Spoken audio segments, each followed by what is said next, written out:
там Медведь-гора, да? Отправляйтесь, девки, в Крым, будет вам бельдым.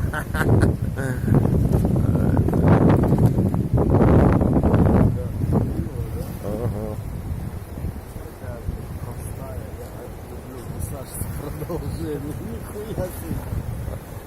Я даже не это, и в душе, блядь, не ебу. Булыжник, да? А? Нет. Не, ну камень. Шкряб. Или это шкряб какой-то. Скряб.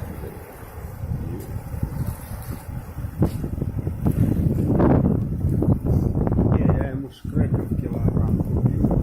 Рызок, блядь. Что, вот что за шкряб? Креветки Азов. Они мелкие.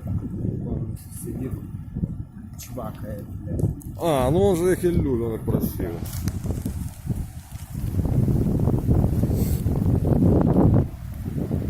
О, этот шум прибоя. О, поляк, нам кто-то плывет.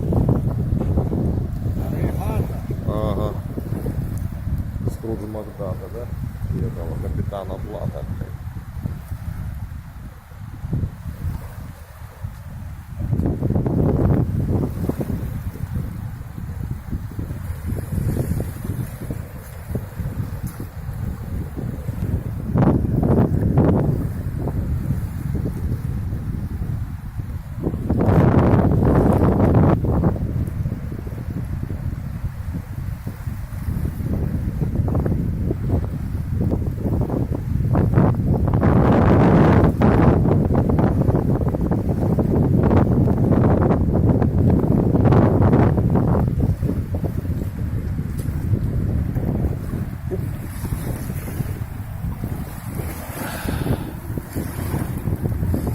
А водичка теплая.